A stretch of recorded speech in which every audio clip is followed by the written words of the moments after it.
We could make today a meeting about Lord Chaitanya and some connected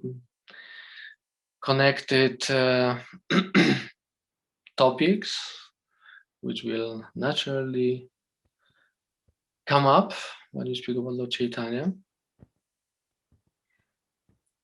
That was the request, right? That we speak about Gauranga. So that's what we will do today. Okay, so let's start with something. So I thought we read today from Chaitanya Charitamrita, Adilila, and this is the first chapter. That is the first verse about Lord Chaitanya. Text number, what is it now? Number 5.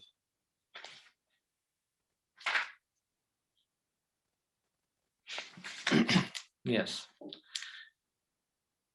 There is very long Sanskrit verse, so maybe I just read in translation. So the translation is, the loving affairs of Sri Radha and Krishna are transcendental manifestations of the Lord's internal pleasure-giving potency. Although Radha and Krishna are one in their identity, they separated themselves internally. Now these two transcendental identities have again united in the form of Sri Chaitanya. I bow down to him who has manifested himself with the sentiment and complexion of Srimati Radharani, although he is Krishna himself. Okay, so that verse is loaded with all kinds of information, very esoteric, very hidden sometimes. So let's start from the first verse, from the first sentence. The loving affairs of Sri Radha and Krishna are transcendental manifestations of the Lord's internal pleasure-giving potency. Okay, that sounds complicated, but maybe you remember, last week we spoke about Lord Balaram and Lord Nityananda and how Lord Balaram became manifested out of Krishna's body, so to say, right? So here we see that Radha and Krishna are separated. They became separated. And how it happened is similar what happened with the Lord Balaram. Namely,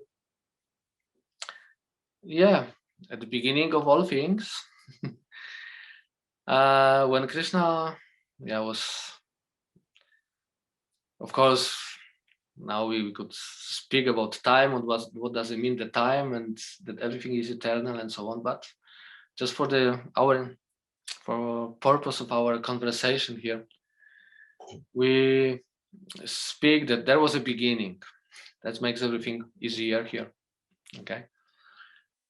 So at the beginning of all things, the Krishna was still kind of alone, right? And he saw that being alone is not very joyful, not very pleasurable. Okay. And as we know, whatever Krishna thinks, whatever happens inside him, immediately manifests outside.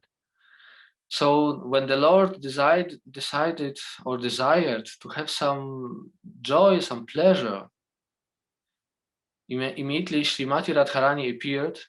She came to being, so to say, as his pleasure potency. So that's how it happened, how the separation came out. Just Krishna desired that let there be someone, I'm so alone here. And immediately Srimati Radharani appeared there. And as his pleasure potency, she understood his heart and desires. And we know that from Srimati Radharani comes a lot of manifestations also, her potencies that are meant there for Krishna's pleasure.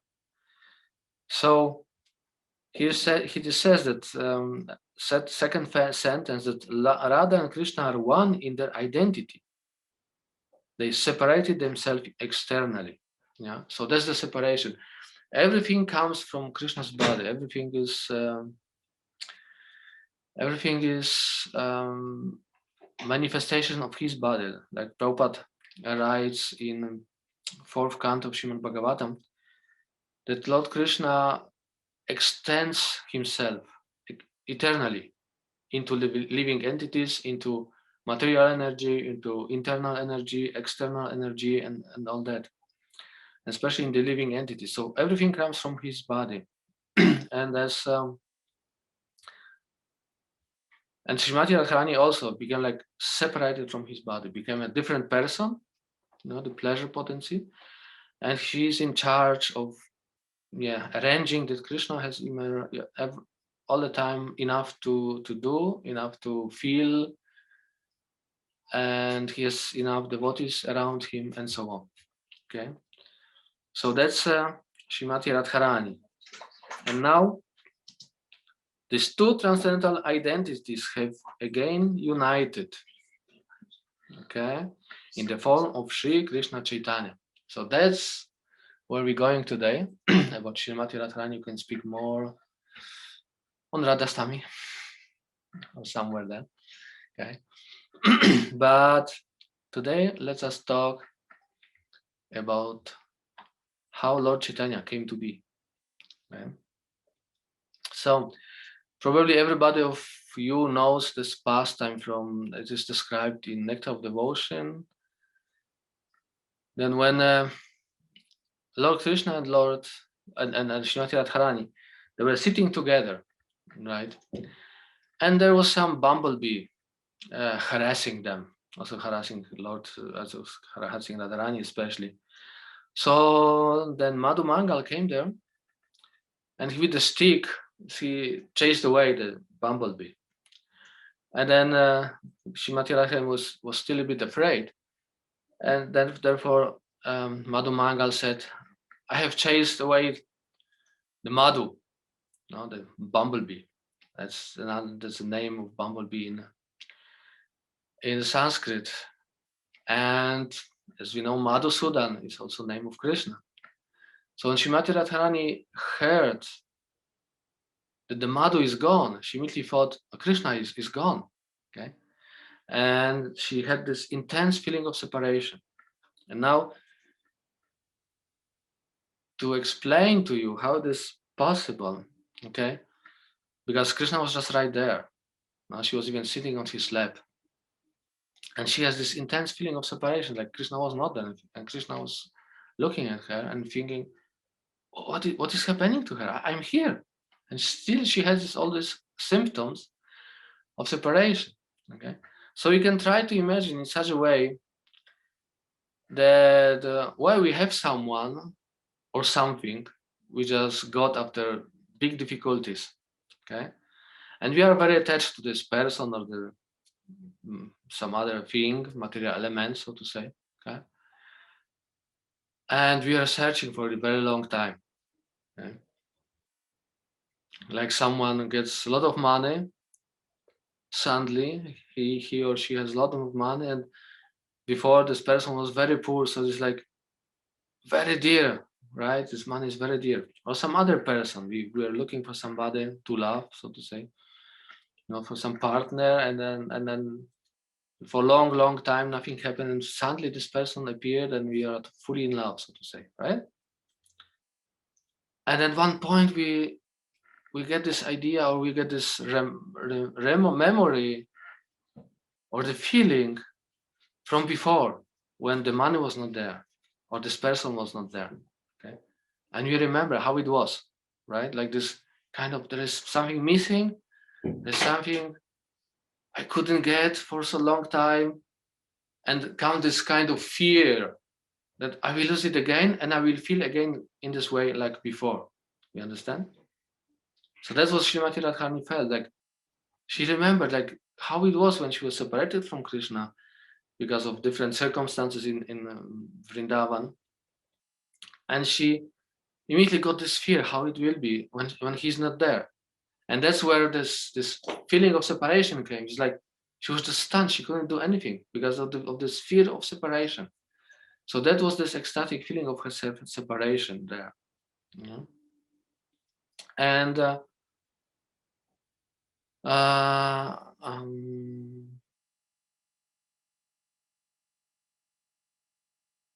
so, and this kind of feeling, I mean, maybe not in this particular pastime, but in this kind of feeling, both Radha and Krishna were once together, okay?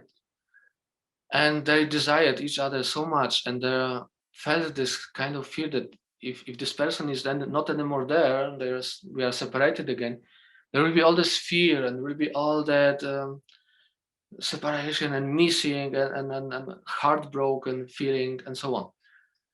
So they were embracing and feeling this is just too little to embrace like that. Okay, so they're embracing again even more and more and more, and we're feeling like our bodies just not enough contact between our bodies. Okay, so they were like embracing and embracing, and ultimately they like merged their bodies, so they became again one. And if that happened, and when that happened, then wonderful personality came out, Lord Chaitanya Mahaprabhu. Yeah.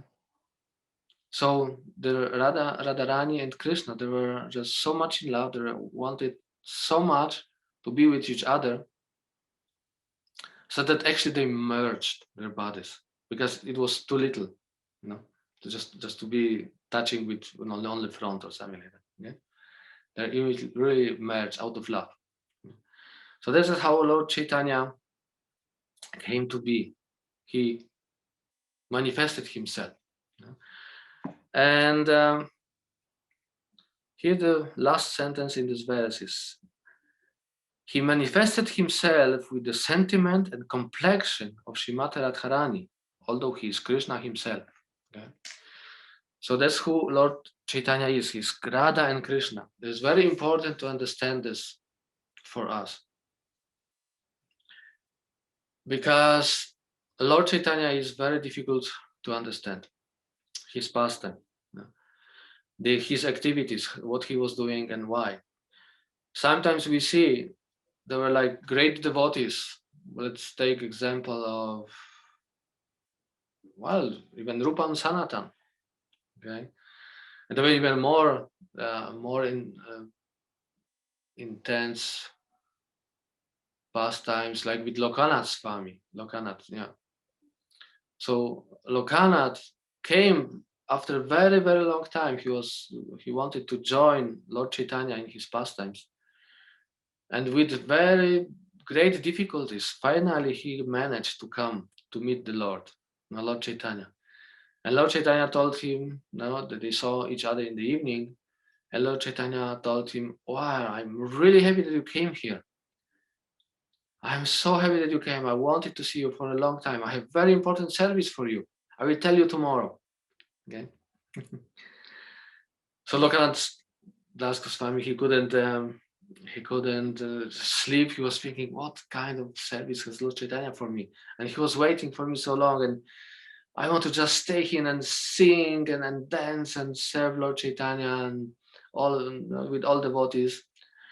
And the next morning they met, Lord Chaitanya and Lokanath Das Goswami. And Lord Chaitanya told him, now you must go to Vrindavan. And Lokanath Das Goswami was like heartbroken, like, what? I just came here. I wanted to stay with you, to have some association, some service with all those great devotees. And Lord Chaitanya told him, no, your service is there in Vrindavan, so you just go there and discover all the places of Krishna, where Krishna had his pastimes. Okay? So you can imagine how Lokanath Das Goswami felt. Okay? After all these years, all these difficulties, he just saw Lord for, I don't know how many hours altogether, but very short time. And he had to go. Okay?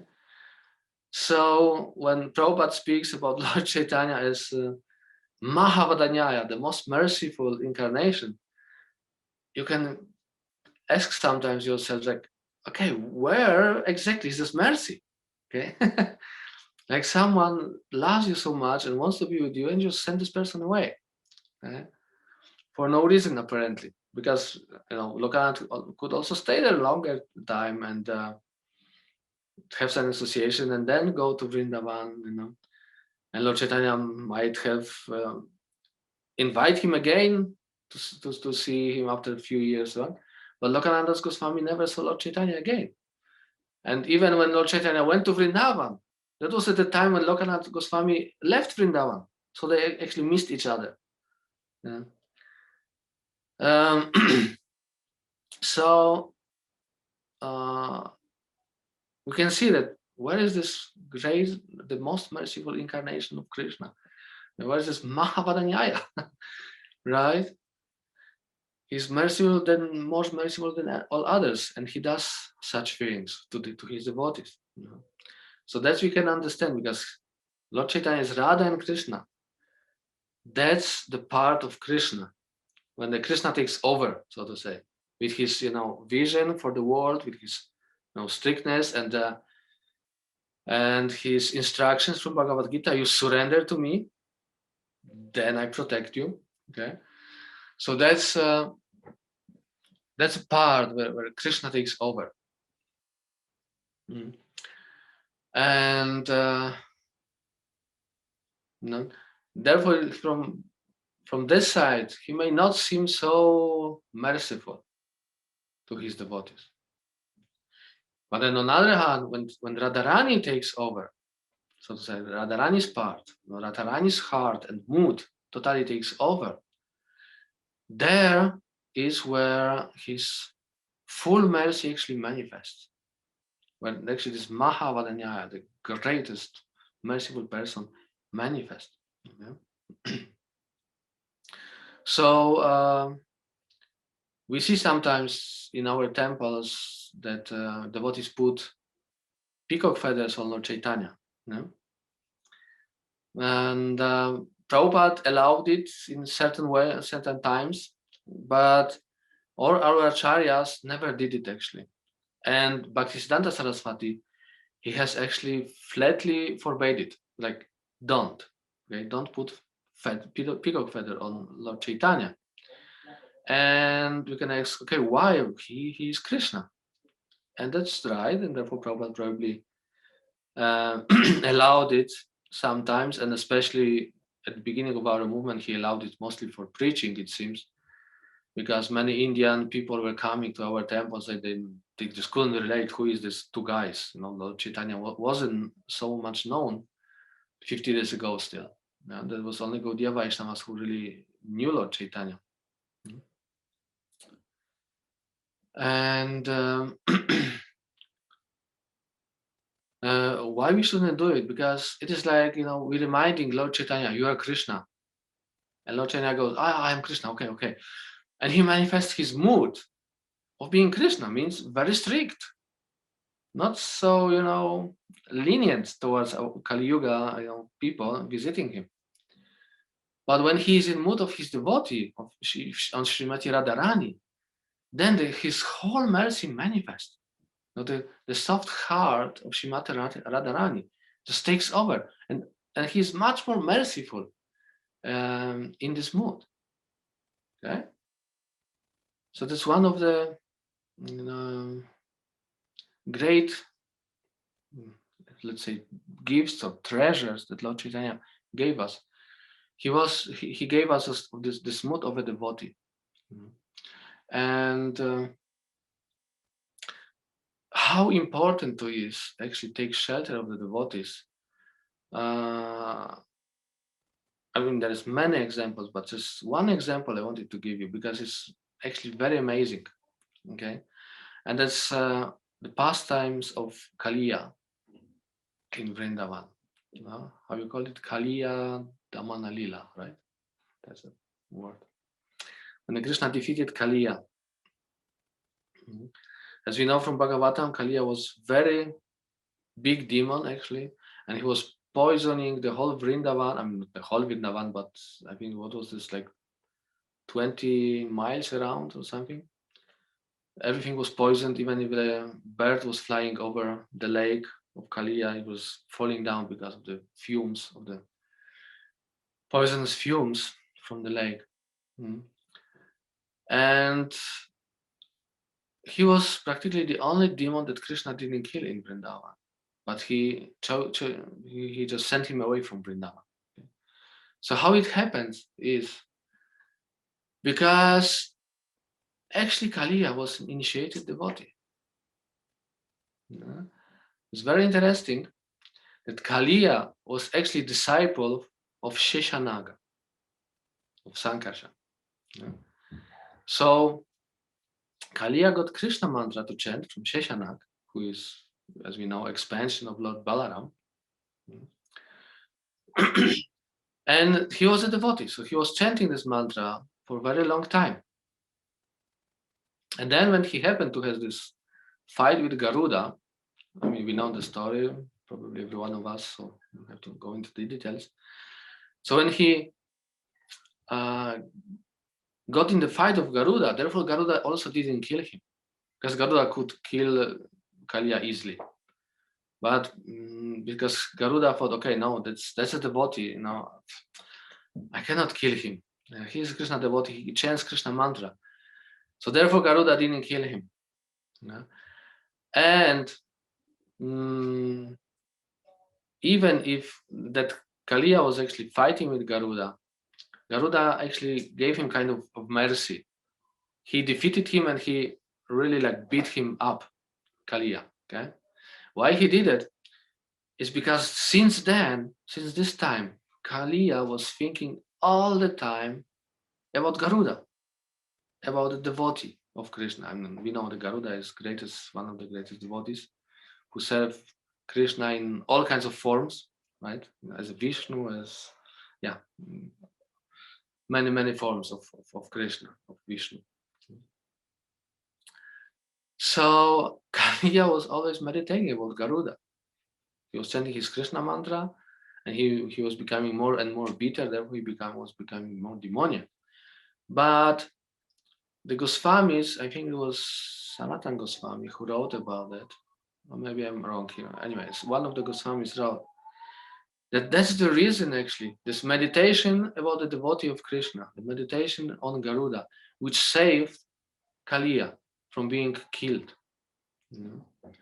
So when Krishna saw Kaliya and he defeated him, and also we know how he was defeated.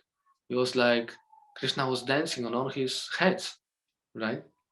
It was pretty far out. It's, you can imagine where all these hundreds of heads going up, and Krishna was just jumping from one to another, on the stairs, and dancing and doing all kinds of stuff and turning. And Sanatan Goswami also writes that once he also took a gopis on the heads of Kaliya, and were all making, jumping from one head to another, really gracefully, like a bees.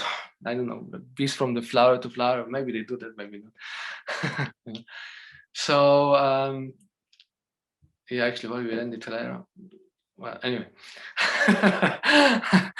Okay, so Krishna, defeating Kaliya. So Krishna was defeating Kaliya, and when he was dancing on his head, actually Balaram came, and Balaram thought, "What is it? Why this demon? Why this snake gets so much mercy? Like Krishna never steps on my head, So I'm also Anantashesh. I'm also a snake, and Krishna never even touched my head with his foot. What to say about dancing? And here on this demon, he's just dancing and dancing and dancing. So that's what this Goswami explains to us, that this was because of the mercy of Garuda, of the devotee of Krishna. Right? So Lord Chaitanya was showing us how important it is to get the mercy of a devotee. Yeah? In Chaitanya, we have so many examples of people who were rejected by Lord Chaitanya, and they were rejected by Lord Chaitanya, especially by this part when the Krishna took over, And Krishna wanted that his devotees are very strict. But even they were rejected by Lord Chaitanya. So Lord Chaitanya ordered some of his disciples or followers to take care of these devotees. Okay? And yes, recently we spoke with some devotee about that. That I'm always speaking about taking shelter to the devotees and finding a devotee to follow and surrender and so on. And it may seem that I always stressing to find a pure devotee, like Prabhupada or Gaur Govinda Swami, or there are some few devotees in ISKCON that are really great devotees. So you always think, okay, I need to find such a great devotee to follow, okay? But it is not necessary to find the greatest devotee. It would be great, it would be good to find some pure devotee and just be in his association or her association, and be really connected, be really close to such a person. But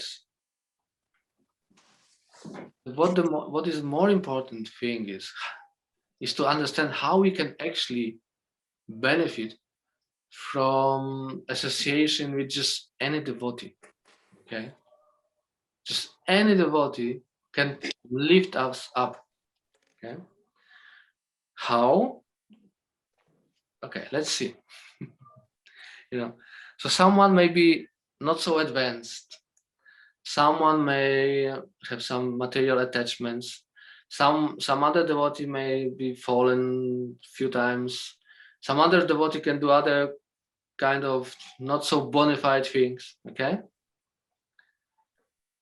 But if you have open mind and open heart, you will find with everyone, actually everyone around you, some quality, just one quality that one devotee has in greater, it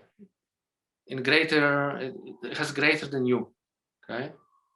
So someone may be not so philosophical or simply, not intelligent, but he may or she may chant very nicely the rounds. Okay. So someone maybe not even chanting very well, or maybe not reading books, but is very clean. Okay. When someone else is very strict, he always gets up for Mangalarati, do all kinds of other activities very strictly according to Shastra, okay, and so on and so forth. So that's how we can take the association of those devotees, like looking for this good quality. What this devotee has better than I have? Okay? So if you find someone that you think, oh, this one I have nothing to learn from, this guy or this person, that's like, no. Then, well, I would suggest there is something a little bit wrong in your heart or in your mind. Just humble suggestion. Okay, because this is like famous story of Lord not Lord, well, also Lord Yudhishthira. Yeah. When Dronacharya sent Yudhishthira to find someone who is worse than him, who has worse qualities than Yudhishthira. Okay, and Yudhishthira was just traveling all around the world. And after a very, very long time, he came and said, I'm sorry, I cannot fulfill your order. I couldn't find a single person who was worse than me. Even I found some beggars, I found some, whoever was dead. And always I found some quality in them that I didn't have. So they couldn't be worse than me. They were all better than me. Okay? And we remember what happened when the Dronacharya sent Duryodhana. No? To Duryodhana, he told, you find one person who, no, that was other way. Yeah. To Yudhishthira, he said, to the worst person, then, yeah, that's right. And then to Duryodhana, he said, you bring me one person who is better than you. Okay. And Duryodhana was going all around the world, and when he came back, he said, sorry, I couldn't find anyone better than me. I'm the best. You know? So we have a Duryodhana, yeah, the demon, and we have Yudhishthira, the devotee. Okay. So now, depending on this, on that, which side in ourselves is higher at the moment, which is waiting more on us. That's how we see the world. Yeah? When you have a little more envy or anger inside, or bitterness or whatever else may be there, okay, sadness sometimes can be, or grief. Then we see the world like, okay, everything is bad. Everybody should, leave me alone, or I should be like, I don't want anything to do with anyone. And then when we go in the side of the devotees, like, and suddenly we feel, oh my God, this is so nice to have all these people around. It's so nice to have devotees around, and I'm so happy. Yeah? So sometimes, it's like these two wolves fighting inside us, like, and then yeah, once the one takes over, and once another. No? So the trick is always to try to go more in this devotee mood, and feed the devotee wolf more than the other one. So the other one dies slowly, and the devotee wolf becomes stronger and takes over. Okay, so that we can always find some good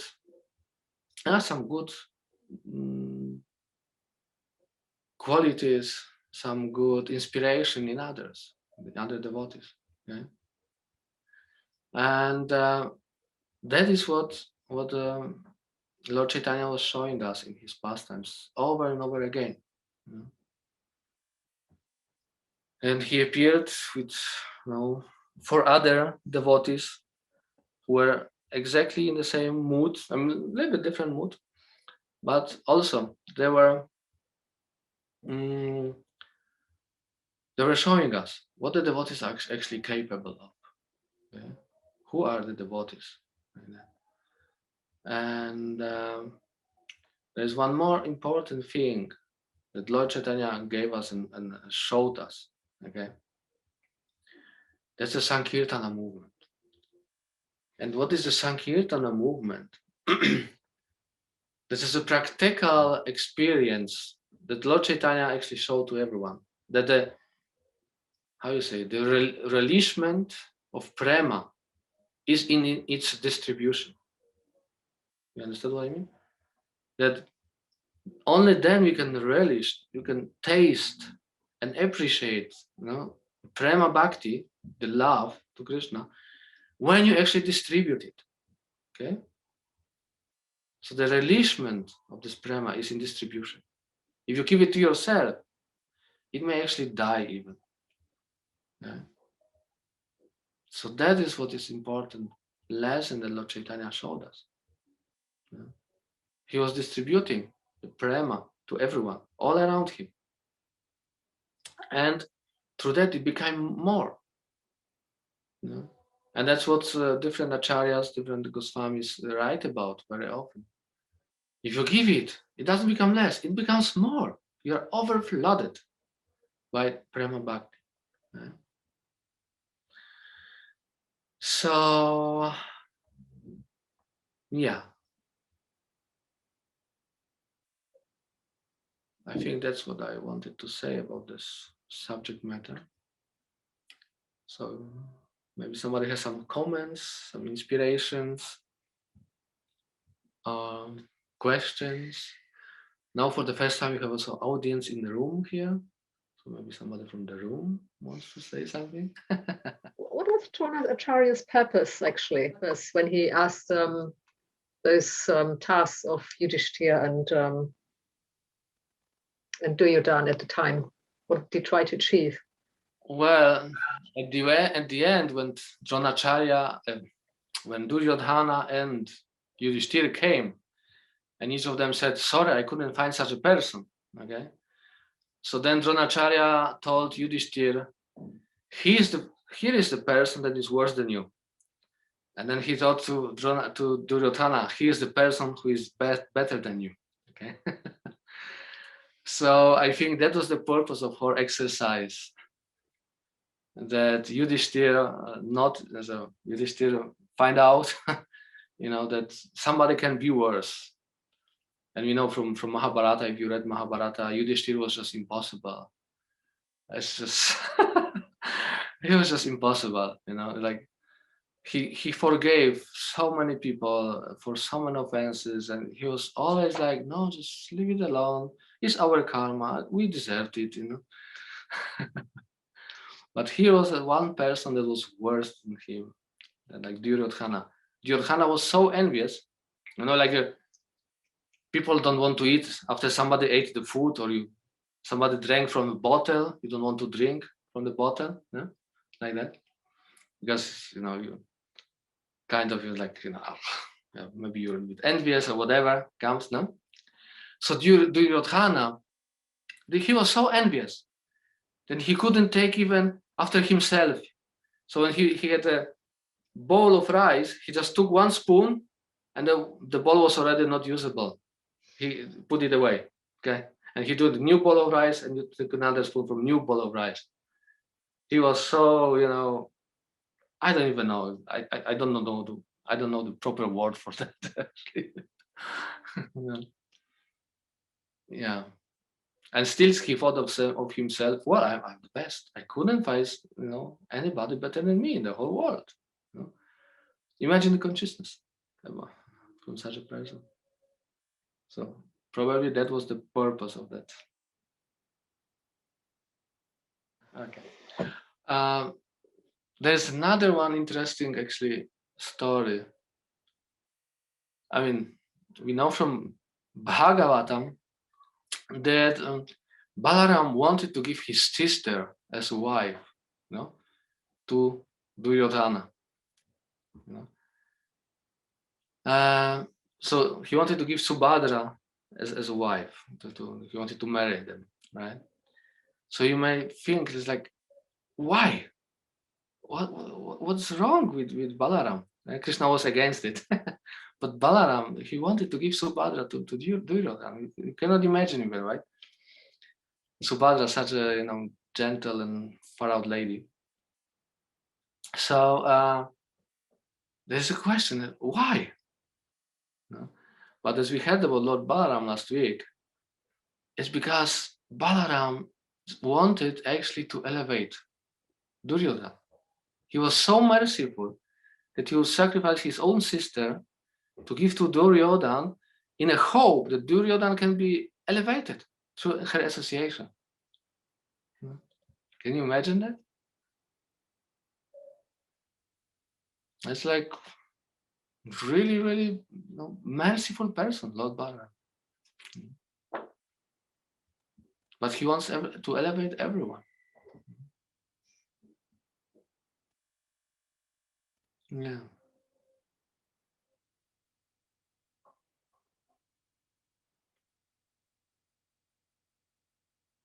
Yeah, but we straight from Lord Chaitanya now, totally. Anyway. I have a question. Okay. I'm wondering about for a while already.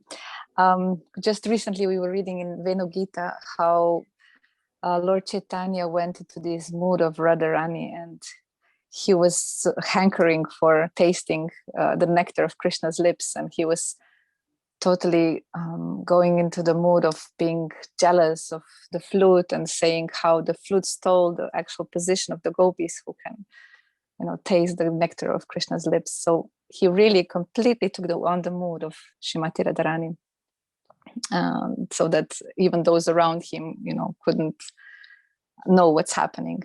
Very overwhelming. Anyway, and one question always comes up: how the worshippers or the devotees of Lord Chaitanya, who become very attracted to him, perhaps as a devotee, like Goswamis say that we have to go through Lord Chaitanya in order to come to Radha Krishna. How do they then come to Radha Krishna if they completely become absorbed into his Sankirtan pastimes and so on? And then, because we see that even, for example, the eternal associates, this was for me like far out, they have spiritual bodies at the same time in Krishna Lila and in Gauranga Lila. So it's sort of, they exist at the same time Yes, in yes. both places. And yeah, so But anyway, if you could say something. They have also the purpose there to be. Like, what is the rasa that you can develop with Lord Chaitanya? Anybody can answer. What is the rasa that you can have with Lord Chaitanya? Well, it can be servitorship or even Madhurya. So Sakya, I think Sakya, friendship? No, that's only dasya rasa you can Dasya. develop with Lord Chaitanya. Only servitorship. Seva, dasya rasa. No? That's when you read in Chaitanya Charitamrita and everywhere. Even devotees like, I've lost the name now. Ramananda Roy. Okay. Even devotees like Ramananda Roy, they were servants of Lord Chaitanya. So that's the rasa that you develop with Lord Chaitanya. And when you serve him, when you're really in this mood of service, then through the mercy of Lord Chaitanya, or actually of Srimati Radharani in him, okay, that's how you get your real rasa. Okay? So it will be given to you, so to say, when Lord Chaitanya is satisfied with you. But you can only satisfy him through the service, through dasya.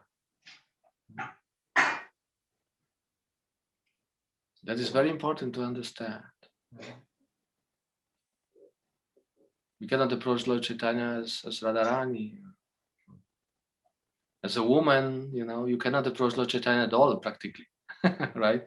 He was very strict on this point, very, very strict. Okay.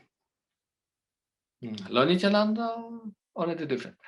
But Lord Chaitanya was extremely strict. Okay? But, like,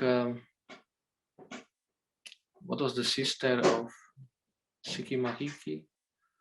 What was her name? I forgot right now. Anyway. Madhavi or? I forgot. Anyway, but she got mercy. She got mercy. And she was serving the devotees and was serving him. And she got the mercy of Lord Chaitanya. Indirectly, but, it is said that it was the only person who actually could hear Lord Chaitanya speaking about very, very intimate pastimes of Radharani, of Radha and Krishna. Very intimate topics. So, but she spent her time serving the mission, so to say, of Lord Chaitanya. She was cooking for the devotees, and especially she was an expert cook. Yeah. So that's how she pleased Lord Chaitanya, through her service. And then she got more than practically everybody else. It is said that Lord Chaitanya only spoke about all those topics with 3.5 persons. Okay, so she was the half person, but she was there. Okay?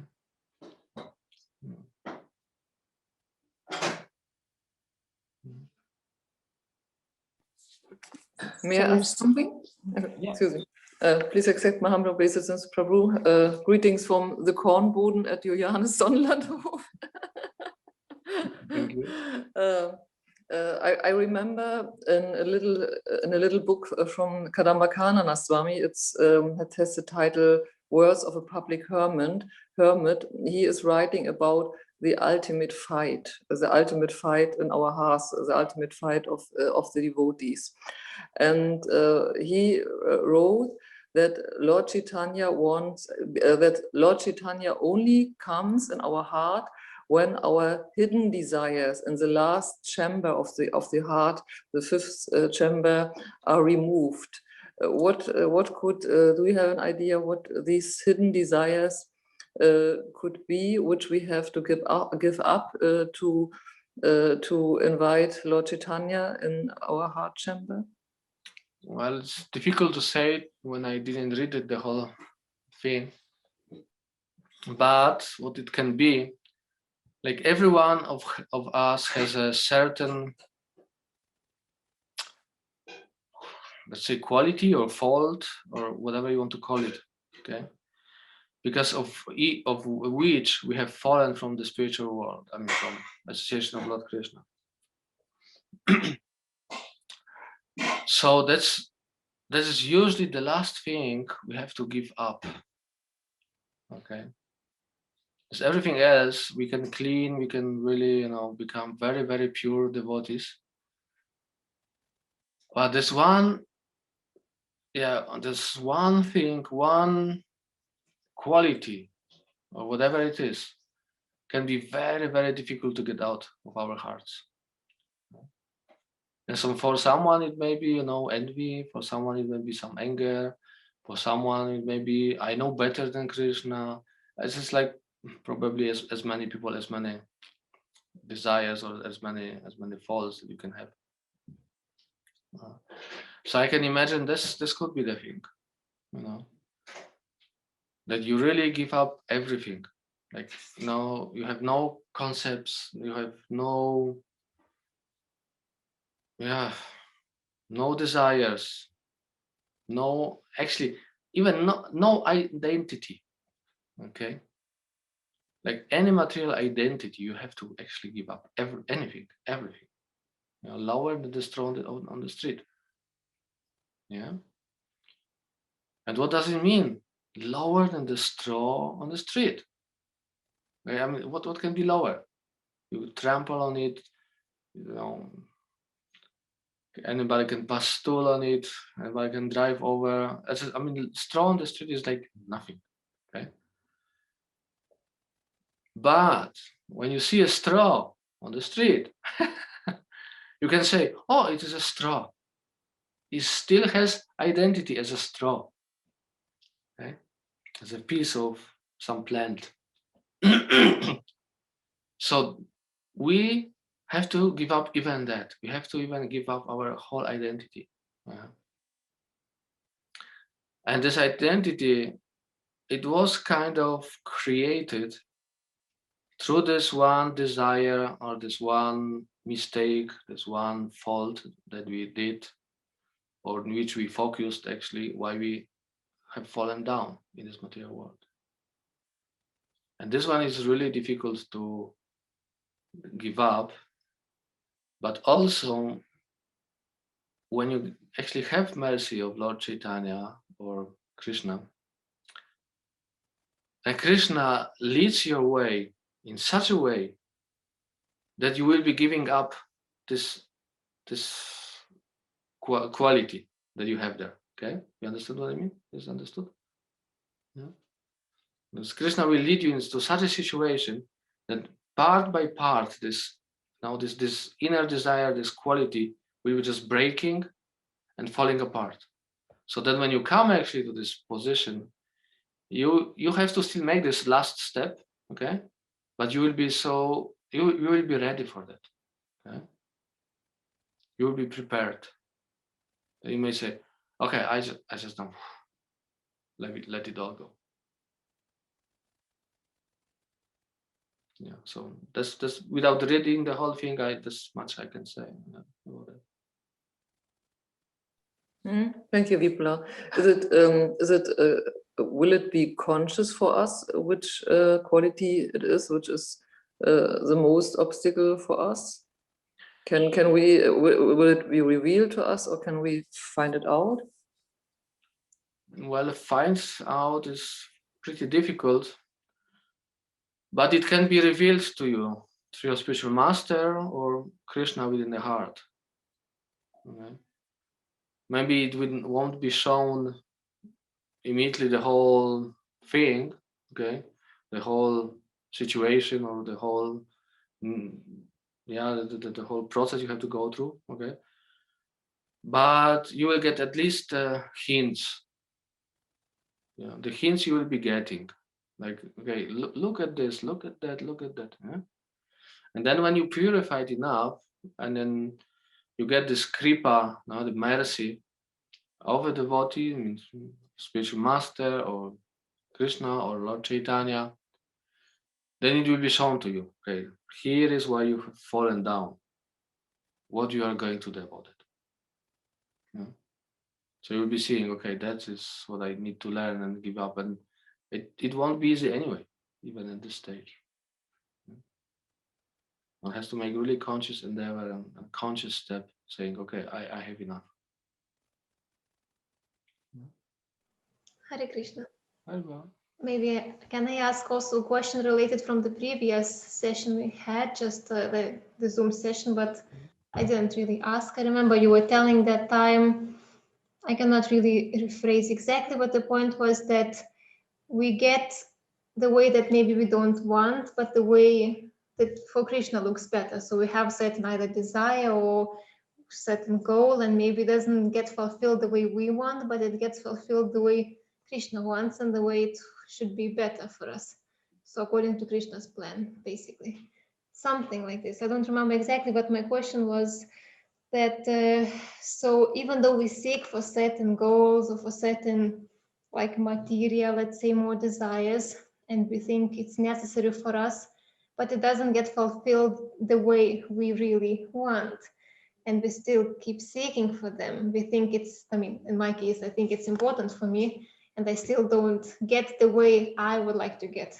So how to know how long I can seek for such a thing, and when should I understand that maybe it's just not the way? Does it make sense? Because Krishna maybe has another plan, but maybe I don't really want that plan, let's say, or maybe I have still my way to fulfill my need. Well, that's of course $1 million question. Expensive.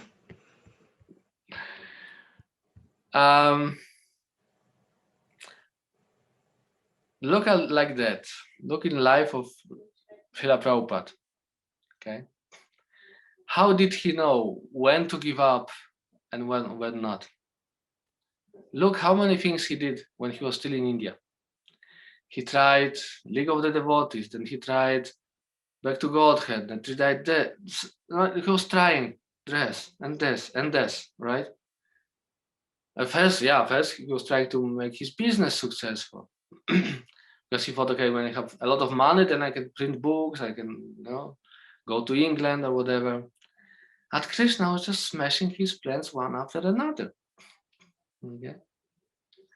So, I'm often thinking, okay, if Prabhupada didn't get the point immediately, or maybe Krishna was preparing him in such a way, So how can we actually know? Okay, how can we actually know what is right to do, or how to lead our lives and so on? So that's So do you suggest to wait until Krishna smashes our plans that there is nothing left anymore, or still keep seeking until we see that maybe something works out our way, or just wait until our way will be totally smashed and there is no our way anymore left? I would answer this whole thing is, in such a way that, like Krishna said in Bhagavad Gita, you can make your plans, but the results is up to me. So as I see it,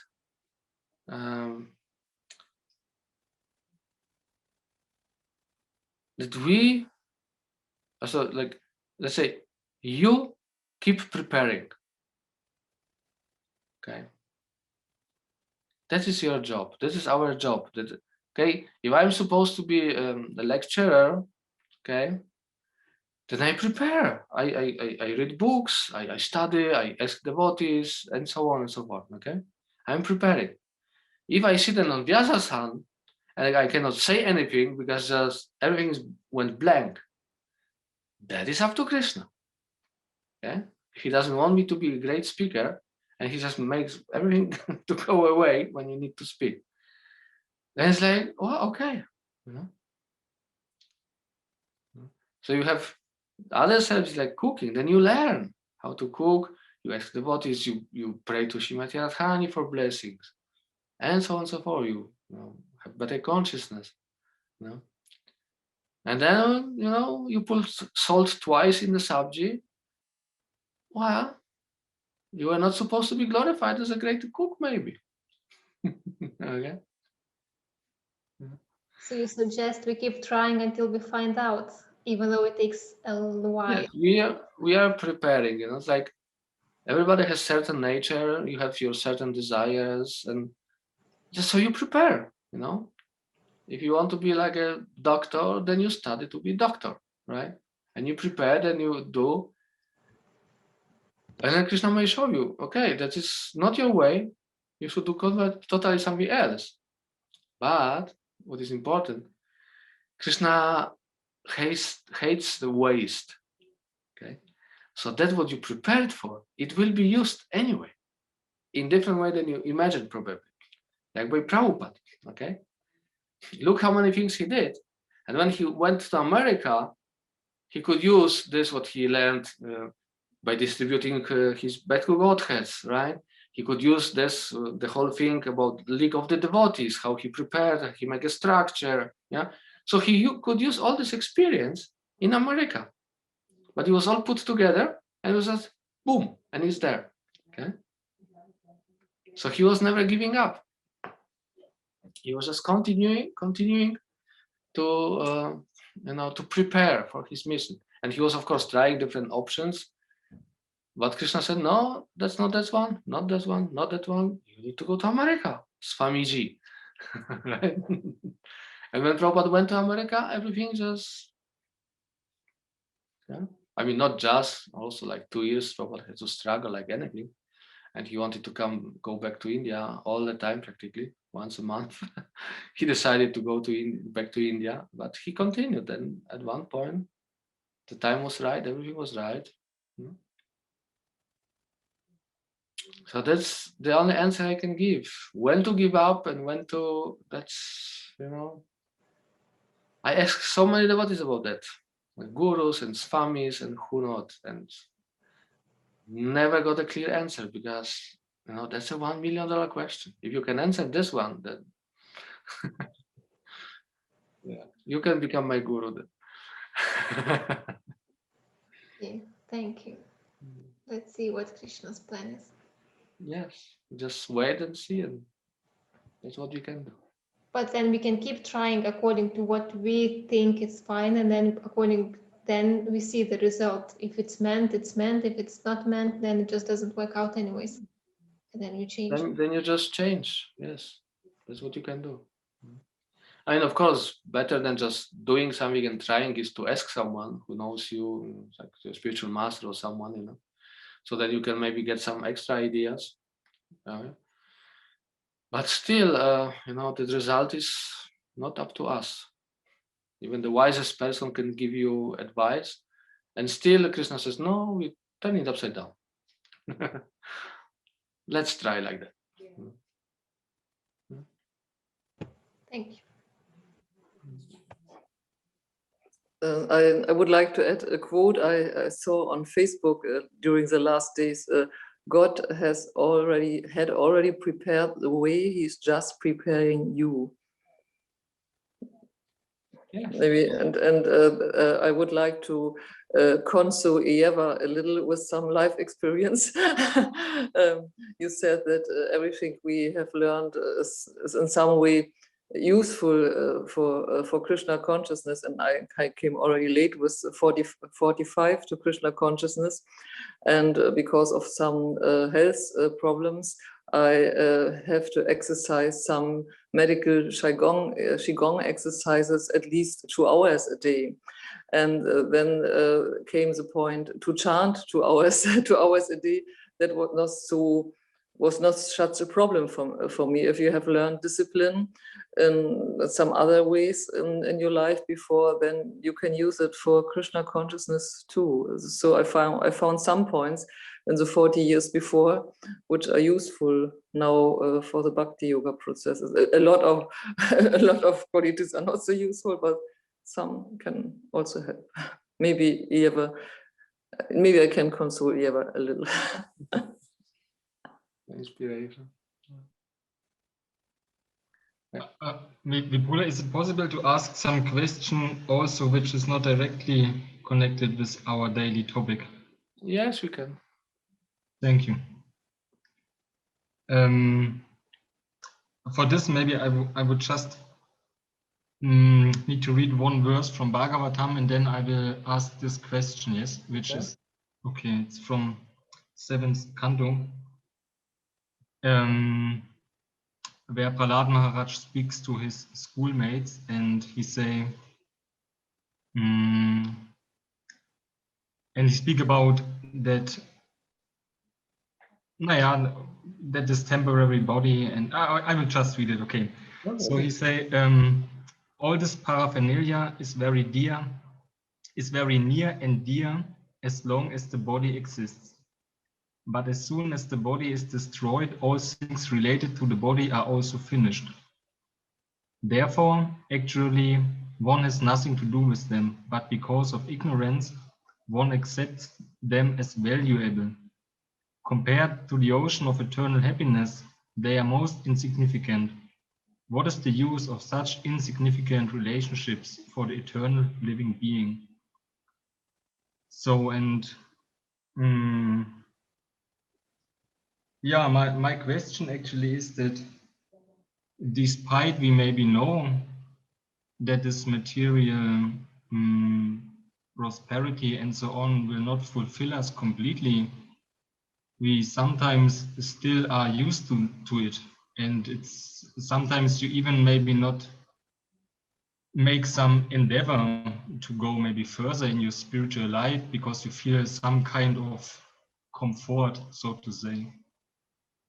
And yeah, so my question is how we can get further and not stay where we are. Because I know, I really know from my past and also right now, I feel that it's really not what I'm looking for. But in the other way, it still seems to be comfortable. And Prabhupada also gave some nice example in one lecture. He said that on the one side, you are always fearful, and then the other side, you think, yeah, something like everything is okay, and this is some contradictory. This, yeah. I hope I quoted him right. Okay. Well,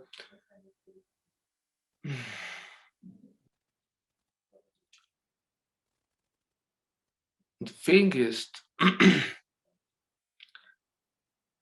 Krishna always knows what is good for you. Okay? Krishna knows what is good for you each time and all the time. Yeah. So if you thinking you're not making progress and there's some stuckness, or maybe you're in a comfort zone and so on, and nothing happens in your life that it changes, that is when you need to check your consciousness, because it means maybe you're not so serious about the whole process of Krishna consciousness, of developing yourself. Yeah? Whereas when you actually, in your heart and in your consciousness, you desire to make progress, okay? You desire to go back to Godhead, you desire to make service, okay?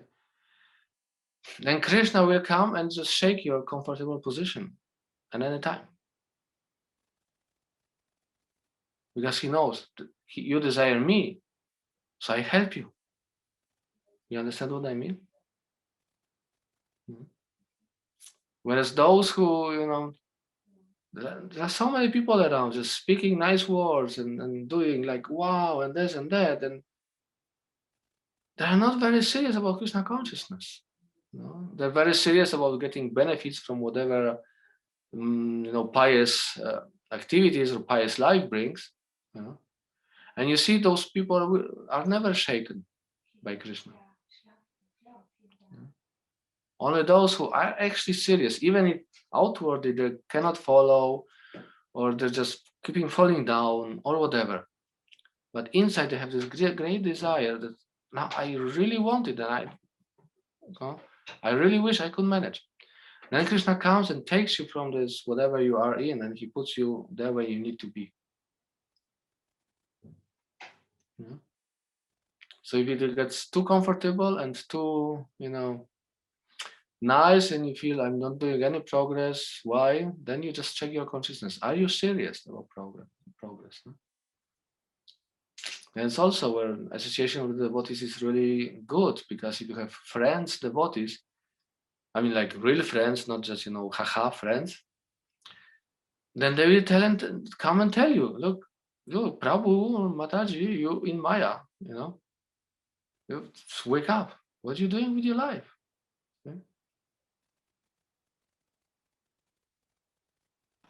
Yeah, that's true. That's true. So just, whatever happens in your life, on outside or inside or everywhere, cultivate this desire that you just make progress in Krishna consciousness, and then Krishna will respond. Yeah? Like when I was a young devotee, I was always praying that Krishna, I know I'm such a nonsense. I'm doing so many offenses and so many things wrong. Please, you can make me suffer as much as you want, but please make me never leave your movement. Yeah? So that was my prayers. Like I didn't want to remove. I said, if I make too many offenses, you just make me suffer, you just make me cry, you make me sick, or whatever else. I accept all that as a reaction. Just don't kick me out.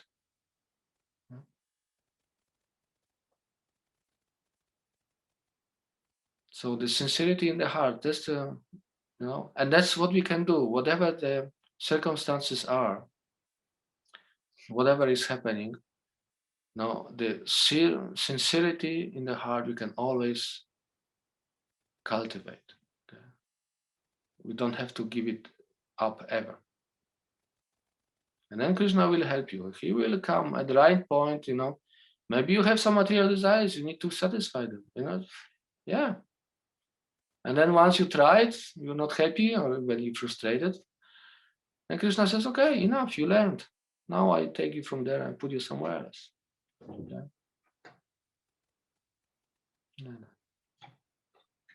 Does it answer your question? Yes, thank you, Vipula. Okay. Lakapavani, Mataji, you have a question? So I just wanted to share some things and ask. I will have a question also. But because of it, I was listening what everyone was speaking about, and what I realized as some kind of my experience and also the experience of other devotees that I spoke with is that if something happens easy, then it's meant for you.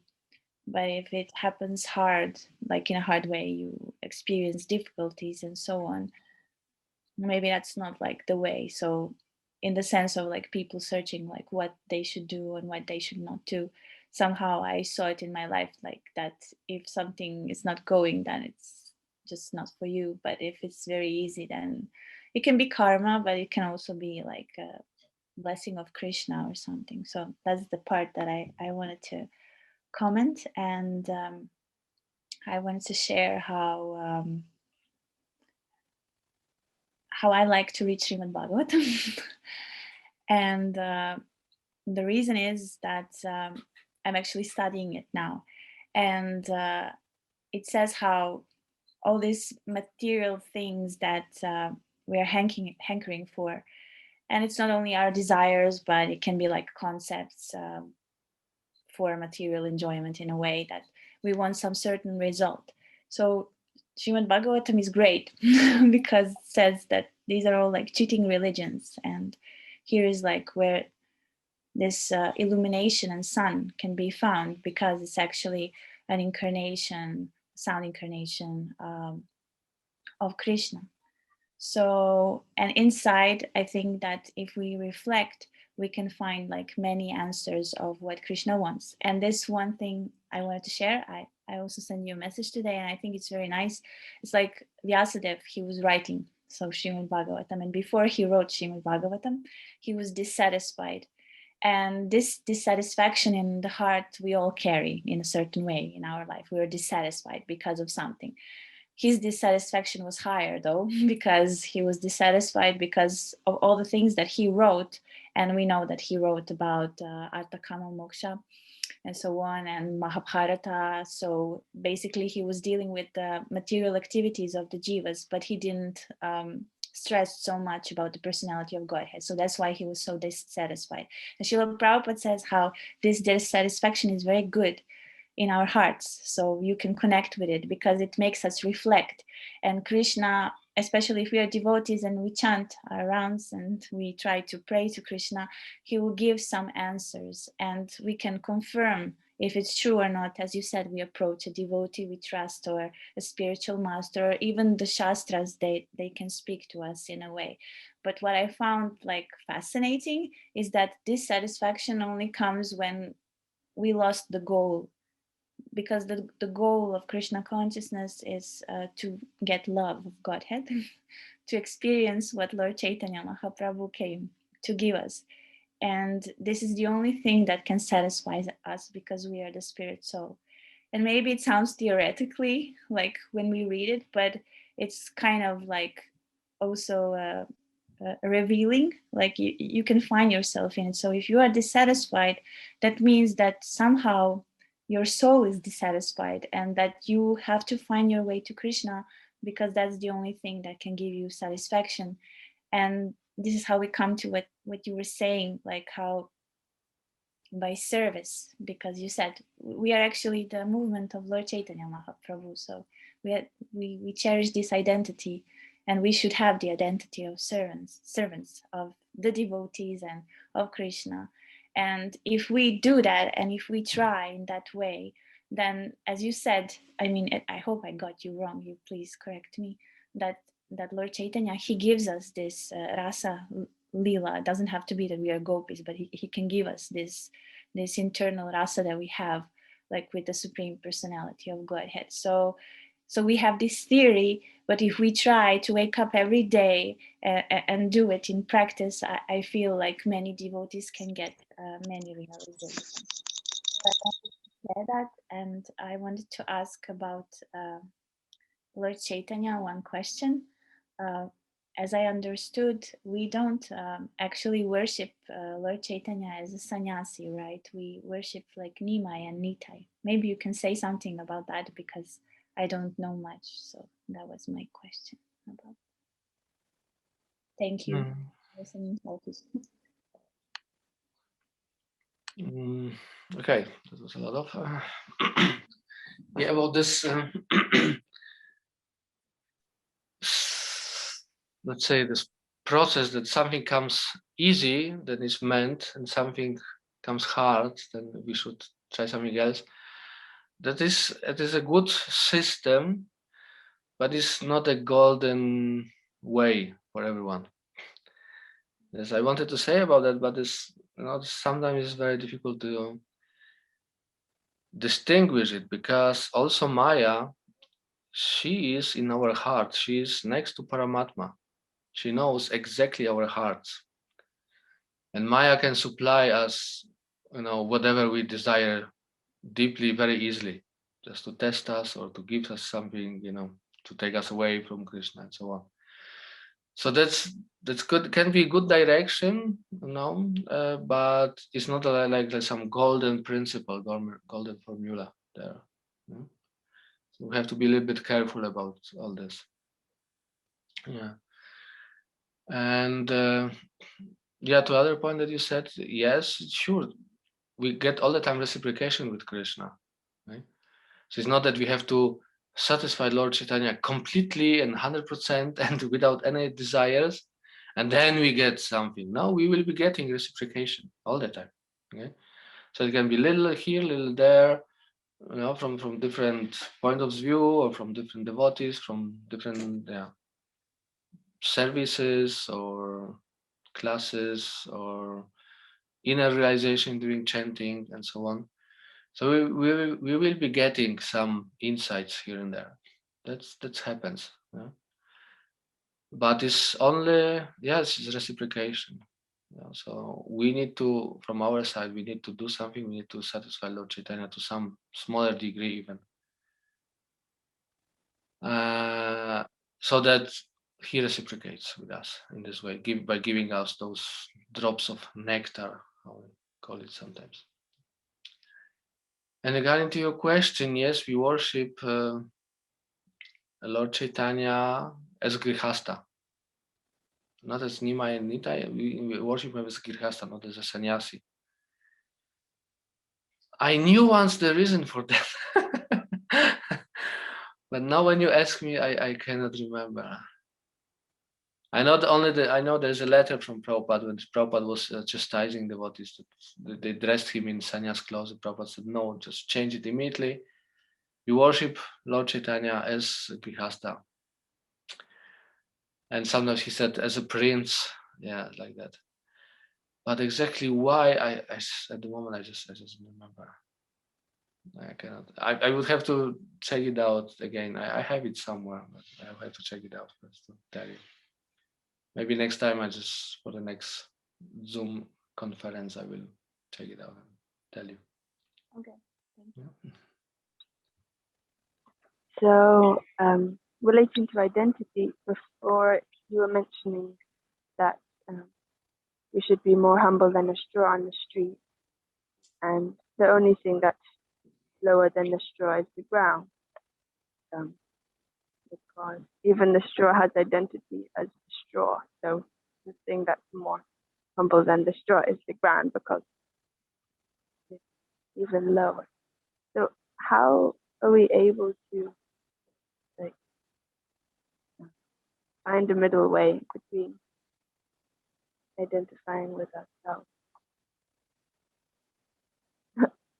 Does that make any sense? Okay. So, what is your question? I didn't get. It's just like, how shall we find a way not to identify ourselves with our bodies, or is that what you're asking?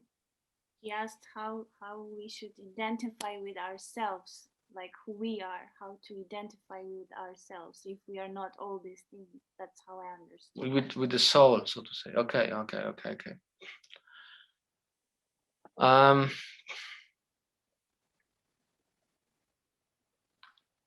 Well, there could be few different answers to this question.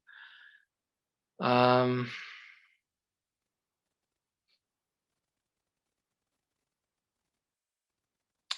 the best way, from what I would say, the best way is to really try to think about ourselves as dasa anudasa, the servant of everyone. Okay? That's what Lord Chaitanya was always stressing, that we are just servants of Krishna, we are servants of God. Okay? We're servants of other devotees, like that. And as we serve, actually, someone, as we serve the devotees and Lord Krishna, then we develop these qualities of the soul. It comes, then, as it's like when you serve, you get mercy, then you can chant better. When you chant better, your soul qualities, they are developing more, they're opening more. Okay, when your qualities of the spiritual qualities of the soul opening more, then you can serve better, then you satisfy devotees better, you get better blessings, right? Then you can chant even better, and it's like a circle. Okay? Prabhupada always said, count your blessings. Okay, that's really dasa anudasa. You need to serve the devotees. And now there was this Sankirtan devotee once visiting our temple in Heidelberg. And he was speaking about a very interesting point I never thought before. He was saying, you need blessings to be able to distribute blessings. Okay, so when you pujari, then you meditate about that, how you dress the deity so nicely, so beautifully that everybody just gets inspired. And when devotees get inspired, they see the deity so beautiful, then they give you blessings. And then when you get the blessings, then you can go and distribute them on the street. He was speaking about Sankirtan, about distributing books, okay? And the same thing about cooking. When you cook, and devotees are satisfied, then you get so many blessings, right? And if you give lecture and if you inspire everybody, you get blessings. So whatever you do and you serve nicely, you get blessings. And even you would be amazed in the material world, in the business world. Yeah. Like before was like the bigger fish, right? The bigger fish who can eat more, that was a successful businessman. But since around maybe 20 years, there's a big shift, big change, And even the business people say, the more people you can serve, the richer you become. Like the Amazon guy, right? He serves like millions of people by selling the stuff that you can get easily, at your home. And he's getting richer and richer, right? And I have so many examples like that. I just give you now, like Bill Gates, he served so many people with his Windows tools, whatever was that. Cannot call it operating system, but whatever. Yeah. But he just gave people the Windows. Okay, without Bill Gates programs, the computers were useless. Before he came, actually, you could just type something when you were lucky, or maybe count some like on a calculator. People didn't know what to do with the computers at all. Yeah, so he served people in that way. Okay? So that's how you get the blessings. And I would say that's actually the most important, because also by this service and being dasa anudasa, you please Lord Chaitanya the most, and that's where you also get biggest mercy and the quickest mercy. And the qualities of your soul will be just, growing up and growing up. Before in our tradition, we had this Siddha Pranali tradition when the guru was telling you, you are the gopi, or you are the cowhead boy, or you are a peacock in spiritual world, okay? But we don't do this anymore. There is a reason, anyway, there's another. Okay? But as you're advancing in Krishna consciousness, you will be seeing that also Krishna puts you in certain situations that you actually can develop your soul qualities. Right? And you will be going through certain purification processes, so that this qualities can actually grow up and shine more and more and more. So yeah, I would say that's the most important thing, just doing service.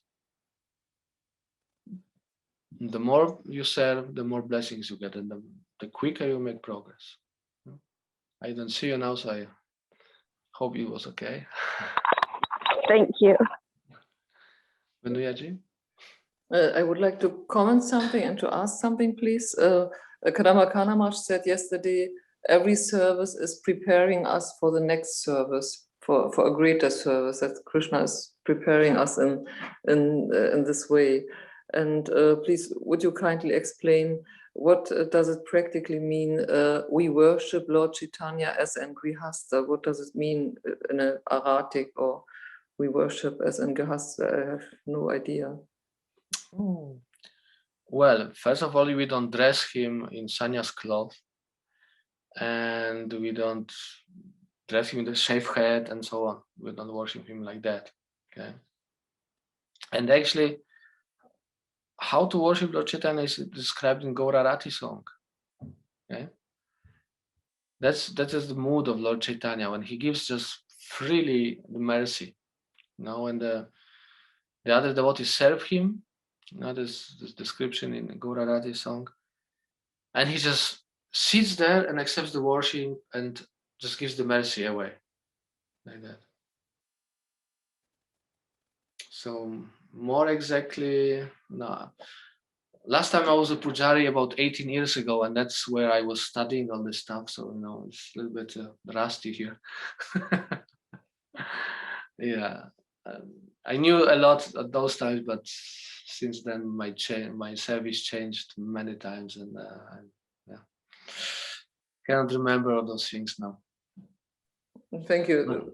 Doesn't matter. And I would like to add something to what Luca Pavani said. We don't know each other, but we read the same part of the Srimad Bhagavatam now. I started the second time, and I read to the part where Narada Muni and Vyasadeva have this conversation.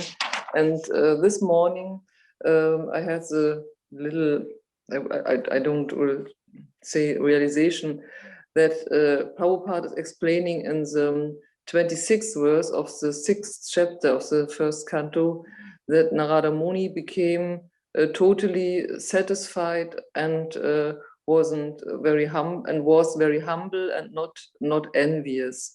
And Prabhupada explains in the purport that the pure devotees are not envious because they have only the aim to go back to Godhead. And my understanding is if I have really only the goal to go back to Godhead, then envy is based on comparison. We always compare in the material world. He is better than me, or has this more than me. Is it maybe the solution for us that we really that we really 100% wish to have to go back to Godhead and then become free from envy? Well, if you have only this one goal, then sure, why should we be envious? Yeah. Yes, because you don't want anything material, you don't want anything else from other people. Yeah. It's like Gaur Kishore Das Babaji, right? The people that will come in with money, and he was just running away. It's like, no, I don't want that. I don't want worship. I don't want anything. No, he was sitting and chanting in the toilet to be sure that nobody finds him. Right? he had just, and it was the Indian toilet, not our ones, nice ones. Yeah. so yeah, why you should be then envious when you have only this one goal in your mind and you just want to be going back to Godhead. And then as you make progress, actually, then you notice that other people that are maybe not so advanced or not so strong, then you actually even develop desire to help them, to elevate them. So then your envy even becomes less, or if there was still some. So that's, yeah. If everybody was just thinking about going back to Godhead, the world would be a much nicer place. That was my thought too. That this is really the solution. Thank you very much. Okay. We don't want to go to overtime. Everybody needs to go to bed slowly. Oh, for some of you, it's already 1 o'clock, right? 1 o'clock in the morning. Yeah. Anyway, it was nice to see you all. Thank you for nice comments and nice questions and your association, and to our audience in the room, the same. So thank you, and we see us, well, whenever Iluta Mataji tells us. Yeah, I know. So we see us, some of you at least, soon, in this week already, probably, in Radhadesh. So nice. Okay, thank you everyone, and Hare Krishna. Namo Namaha. Thank you very much, Prabhu. Thank you for your say. Hare Krishna. Good night. Krishna. Hare Krishna. Hare Krishna.